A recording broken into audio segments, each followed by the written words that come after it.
Happy Navratras to everyone, and the fourth day of Navratras is dedicated to माँ कूष्मांडा। माँ कूष्मांडा जो हैं वो सब देवियों में से सबसे ज़्यादा तेजस्वी हैं। She glows like 100 suns. और माँ कूष्मांडा की 8 भुजाएं हैं, इसीलिए माँ को अष्टभुजी माता भी कहा जाता है। माँ की जो 7 भुजाएं हैं उनमें किसी में कमंडल है, किसी में जल है, किसी में गदा, किसी में कलश और किसी में कमल का फूल है। लेकिन जो 8वीं भुजा है माँ की, उसमें एक माला है जिससे माँ निरंतर जप कर रही हैं और इस माला से वो अपने भक्तों को सिद्धियाँ प्रदान करती हैं। माँ कूष्मांडा का रिलेशन हमारे हॉरोस्कोप में किन प्लैनेट से है? तो सबसे पहले माँ कूष्मांडा गवर्न करती है हमारे हॉरोस्कोप में सूर्य।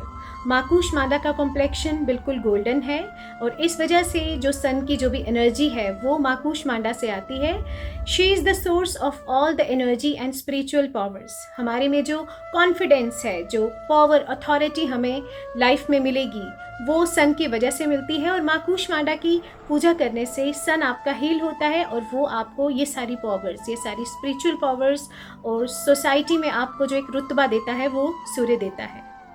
माँ Kushmanda is riding on white lion. सफ़ेद शेर पर सवार होने की वजह से माँ कूष्मांडा हमारी कुंडली में चंद्रमा को भी प्रभावित करती हैं। चंद्रमा हमें इमेजिनेशन देता है, हमें क्रिएटिविटी देता है, हमें कंसंट्रेशन देता है और हमारा जो माँ से रिलेशनशिप है वो चंद्रमा ही बताता है। तो माँ कूष्मांडा की पूजा करने से चंद्रमा की भी ऑटोमेटिक हीलिंग हो जाती है। तीसरा है जो हमारी कुंडली में राहु, उसको भी माँ कूष्मांडा ही गवर्न करती हैं। माँ कूष्मांडा जिस सिंह पर सवार है उसका जो खुला मुंह है वो राहु को बताता है और उस सिंह की जो टेल है वो केतु को बताती है। तो माँ राहु और केतु दोनों को ही प्रभावित करती हैं। राहु हमारे मटेरियल प्रोग्रेस करता है, ये शुक्र से भी ज़्यादा प्रोग्रेस करने में सक्षम है, ये हर चीज़ को एग्जैजरेट कर देता है।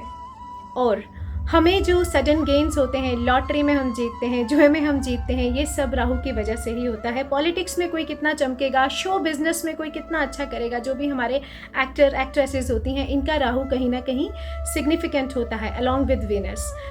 जैसे मैंने बताया कि जो माँ का सिंह है, सफ़ेद सिंह है, उसकी जो पूंछ है वो केतु को रिप्रेजेंट करती है। तो माँ की पूजा करने से जो केतु है वो हमारा हील हो जाता है और केतु की हीलिंग होने से हम पहले से ज़्यादा आध्यात्मिक हो जाते हैं, हमें स्पिरिचुअल पावर्स आती हैं, हम अकल्ट पावर्स को हासिल कर सकते हैं। जैसे कुछ लोग गूढ़ विद्याओं में बहुत रुचि रखते हैं तो उनको मंत्र की सिद्धियाँ प्राप्त होंगी या नहीं होंगी ये हमारी कुंडली में केतु बताता है और ये सिद्धियाँ आसान हो जाती हैं प्राप्त करना अगर हम माँ कूष्मांडा की पूजा करते हैं।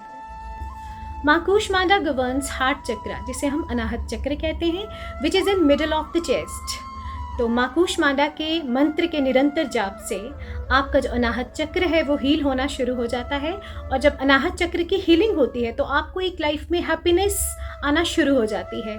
बिना वजह आप खुश रहना स्टार्ट कर देते हैं और जैसे हमें कई बार छोटी छोटी बातें इरिटेट करती हैं, हमें मूड स्विंग्स हो जाती हैं, माँ कूष्मांडा के जाप से, क्योंकि अनाहत चक्र आपका हील हो रहा है, आप हर सिचुएशन में, अच्छी बुरी, कोई एक्सट्रीम सिचुएशन आ गई लाइफ में, उसमें हम न्यूट्रल रहना और पीसफुल रहना सीख लेते हैं। सबसे बड़ी बात है कि जो विश मैनिफेस्टेशन है उसमें अनाहत चक्र का बहुत बड़ा रोल होता है और जब ये चक्र हील हो गया माँ कूष्मांडा की कृपा से तो आपकी कोई भी जो विश है जो बहुत देर से मैनिफेस्ट नहीं हो रही, किसी वजह से, आपके ग्रह दशा की वजह से आपको कोई चीज़ नहीं मिल रही, तो आप इस चक्र को हील करके अपने विशेस को पूरा कर सकते हैं। माँ कूष्मांडा का जो सबसे इजी मंत्र है वो है ओम देवी कूष्मांडाय नमः। ओम देवी कूष्मांडाय नमः। इस मंत्र का जाप करके आप भी चौथे नवरात्रे पे पूरा बेनिफिट लें, अपने हार्ट चक्र को एक्टिवेट करें, अपने विश मैनिफेस्ट करें और अपने 4 ग्रहों का निवारण करें। जो भी लोग मेरे चैनल पर नए हैं वो इसे सब्सक्राइब ज़रूर करें और हम मिलेंगे नेक्स्ट वीडियो में। तब तक के लिए जय माता दी।